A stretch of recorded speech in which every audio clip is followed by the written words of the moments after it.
Good evening. Welcome to Expat Insights. I'm your host Raju Manthian.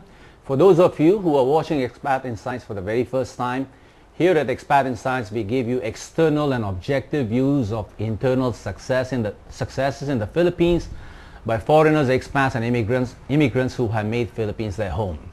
Tonight our guest is a Canadian who has been in this country for almost 10 years. And he spent 20 years in the management consulting and the executive research industry. He is now running two shows, events, conferences, one on Asian CEO and the other one on ICT. Our guest, Richard Mills. Welcome to the show. Good evening. Thank you very much. Raju, it's nice to be here. So what brought you to the Philippines for the very first time, Richard?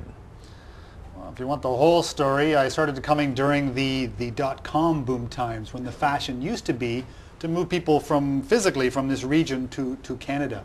And then in a happenstance way, we thought we'd stay here for a little while, and it ended up being a long time. So, was that the only reason, or was there some other personal reason that brought you here, Richard? Well, we enjoy my wife is originally from Philippines, but we met in Canada. So it was really an accident. But once we got here, we found it is very child-friendly, and we had young children at the time. And the lifestyle is a nice place to be. I know there's some issues, certainly, but there's issues in every country. But in the Philippines, no, we've adapted, and it's a very good place to live. Yes. Besides the landscape, besides the people, the wonderful, nice, warm people of the Philippines, what else do you like about the Philippines? Well, I guess I could say I'm a bit of a goody-goody, so I'm a bit boring. So the only thing I do is two things. One is my family and my work. So on the business side, I do see things as a big opportunity over the next few years, especially for Philippines. The past, I know, Filipinos would say has been difficult at times, but I think these days, especially over the next few years, will be very exciting indeed. One of your websites mentions that Philippines is the fastest growing nation on the planet. Wow. That's a statement that's made on the Asia CEO website. How do you substantiate that statement? Well, I think it was actually one of the fastest growing. But I'll tell you what regional managers tell me in the region. They say, now, not to put down China at all, because we all know China has been an absolute fabulous success. But, you know, nothing goes up forever. And so what I hear from regional managers is Richard, China for us is more the past. It's very exciting there. We have to be there, but, you know, your costs are going up, up, up. Your margins are going down. Everyone's there, so there's a lot of pressure with competitors and so forth. The local Chinese competitors, very, very aggressive competitors, especially on price. Whereas in Southeast Asia, and in particular Philippines and Indonesia, but Philippines is what we're concerned about, of course.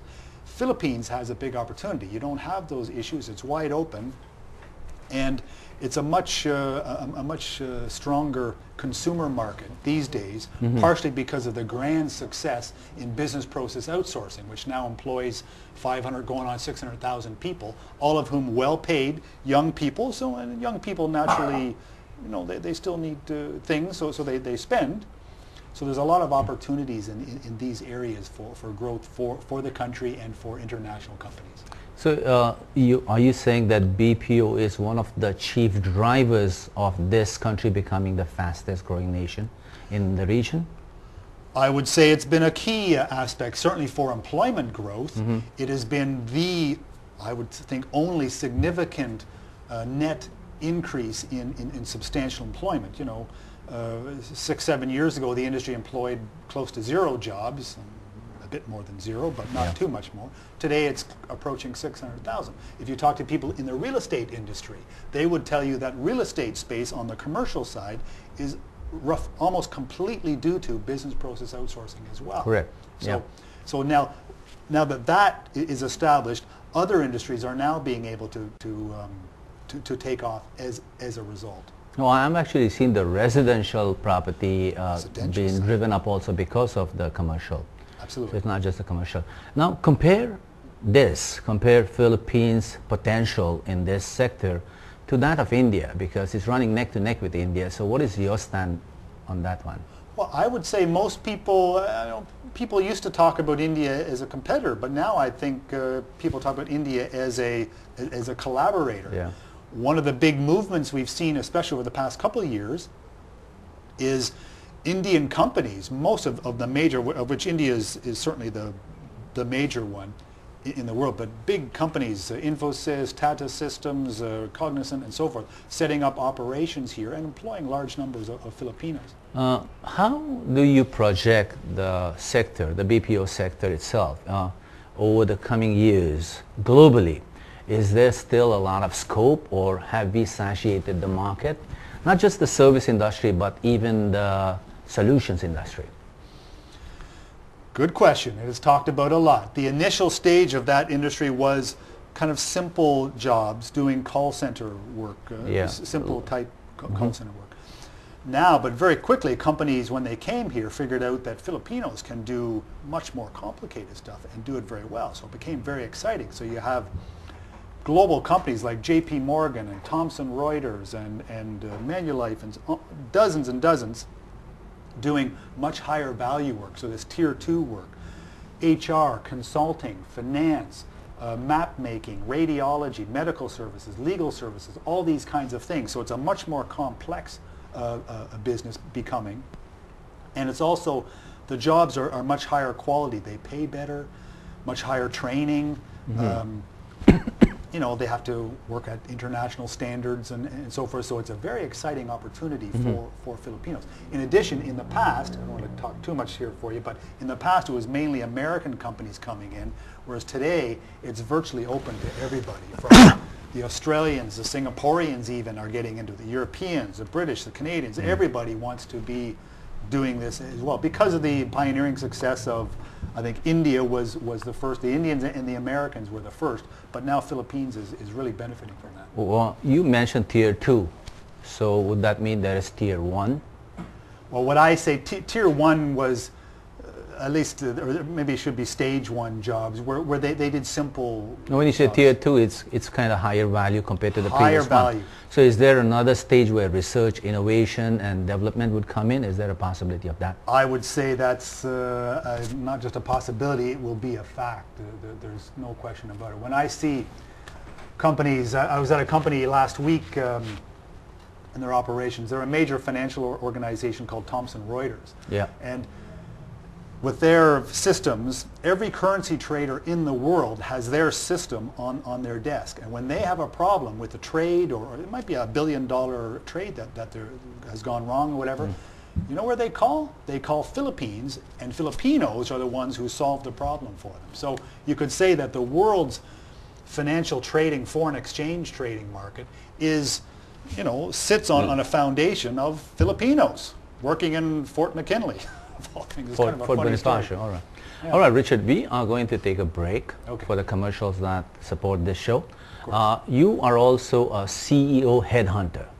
You place on being a CEO. So we'll ask you questions about what makes a good CEO right after the break. Very good. We are still with Richard Mills. We'll come back right after this break. Good evening. Welcome back to Expert in Science. I'm Raju Mandian. We are still with Richard Mills of Charleray Associates. And we have been so far talking about the potential that lies in the Philippines. But Richard is a CEO headhunter. And what we want to ask him is, what makes a good CEO? Richard, what makes a good CEO?